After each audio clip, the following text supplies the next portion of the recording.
లేవు.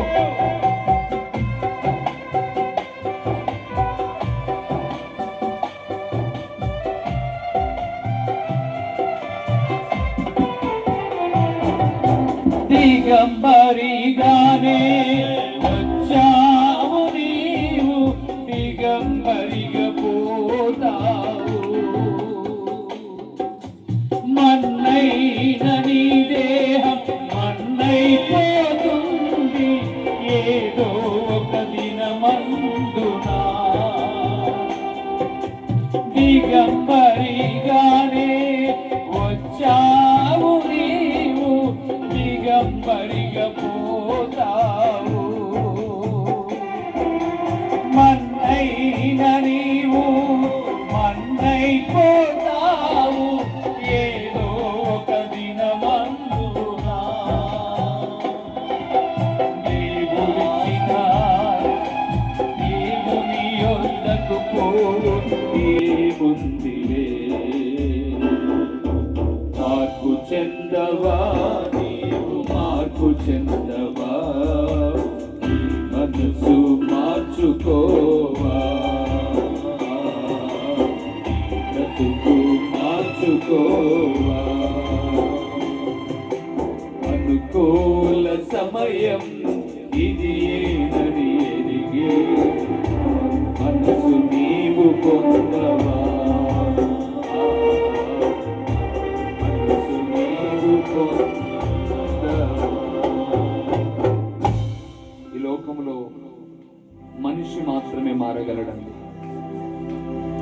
మారితేనే మనిషి. నువ్వే కారణమైతే.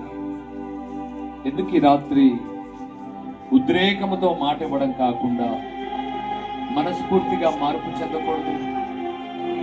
దేవా, వద్దు నాయనా, నా భార్య కానిది ఏ స్త్రీ వైపు నా చూపులు చూసినా పవిత్రమైన తలంపులతోనే ఉండాలి తప్ప వారి దేహాలను నేను ఊహించేసుకొని మంచము మీద పాపము చేయకపోయినా మనసులో పాపము చేసి నీ ఎదుట దోషిగా నిలబడ్డం కన్నా ఈ రాత్రి నా మనస్సు, నా చూపు, నా మాట, నా క్రియ, నా బ్రతుకును మార్చుకుంటున్నాను. నీ కృపాహస్తాలకు అప్పగిస్తూ ఉన్నాను. నన్ను నీ దయలో జ్ఞాపకం చేసుకొని ప్రభు శరణు వేడుదాం. రాత్రి ఒక శుభరాత్రిగా ముగిద్దాం.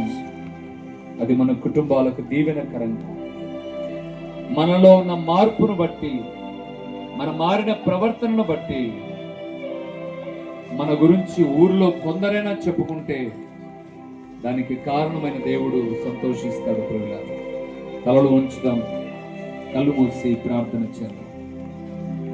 ప్రేమ స్వరూపి, కరుణా సంపన్నుడా, మీ ఘనమైన నామమునకు స్తోత్రములు నాయనా.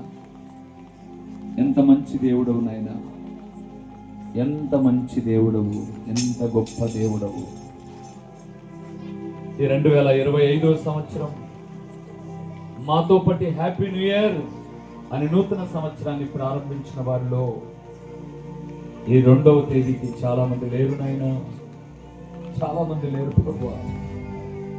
కొందరు బ్రతికున్నా ఆరోగ్యంగా లేరు నాయన, కొందరు మనస్సును చెరుపుకొని బ్రతుకుతూ ఉన్నారు. ఇలాంటి ఏ జాబితాలో నన్ను ఉంచక నీ కృపాహస్తాల కింద భద్రపరిచి మీ పరిశుద్ధ మందిరం ఎదుట నన్ను జీవముతో నిలబెట్టి నెమ్మది కలిగించే మీ పరలోకపు వాక్కులు మాట్లాడినందుకు స్తోత్రములు నాయన, స్తోత్రములు తండ్రి. యోబు బిడ్డలు పోగొట్టుకొని నెమ్మది లేదు నాయన, నేను బిడ్డల బతుకులు పాడు చేస్తూ నెమ్మది లేని వారుగా బ్రతుకుతున్నాను. నా ఒక్కడి త్రాగుడే నా కుటుంబానికి నెమ్మది లేకపోవడానికి కారణమేమో, నా విచ్చలవిడితనమే నా కుటుంబానికి నెమ్మది లేకపోవడానికి కారణమేమో. దేవా, అల్లారు ముద్దుగా పెంచిన నా తల్లిదండ్రుల హృదయాన్ని గాయం చేసి వ్యామోహపు లక్షణాలే నా తల్లిదండ్రులకు నెమ్మది లేకపోవడానికి కారణమేమో. రోజు పరిపూర్ణంగా నీ పాదాలు పట్టుకొని ఈ మొదటి రోజు కూడికలో నీ శరణు వేడుతున్నాను తండ్రి. నేను మన్నుకు చేరక ముందుగానే మార్పు కలిగిన వ్యక్తి నీకు సాక్షిగా బ్రతకగలుగుటకు సహాయం చేయండి తండ్రి. ఈ బైచిగరి గ్రామంలో ఉన్న 50 మందిని మా ప్రియులను నీ సన్నిధికి ఆకర్షించుకొని రక్షించండి. ఈ మొదటి రోజు కూడిక అనుకూలతలో అననుకూలతలో మీ నామ మహిమార్థమై మీరు జరిపించుకున్నారని మీకు మనసారా స్తుతులు చెల్లిస్తూ ముందున్న 2 దినాల సభల ద్వారా మీరు మహిమ పొందుకొని మీరే ఘనత మహిమ ప్రభావములు పొందుకొనమని మరొక్కసారి స్త్రీలను, పురుషులను, చంటి బిడ్డలను, యవనస్తులను, యవనరాళ్లను, వృద్ధులను, పెద్దలను, గర్భిణీ స్త్రీలను, పసిపిల్లలకు తల్లులను, విధవరాళ్లను, శ్రమల చేత, బాధల చేత, ఇరుకు ఇబ్బందుల చేత నలిగి ఉండి ప్రభువాని మీ పాదాలు పట్టుకున్న బిడ్డలను కనికరించి మేలు చేయమని నమ్మదగిన జీవాధిపతి గల దేవుడు అని మీకు స్తుతులు చెల్లించుకుంటూ యేసు నామములో అడిగి పొంది ఉన్నాము తండ్రి. గట్టిగా చెప్తాం ఆమేనని, మరింత గట్టిగా ఆమేన్. దయచేసి అలాగే ఉండండి. దైవజనులకు సమయం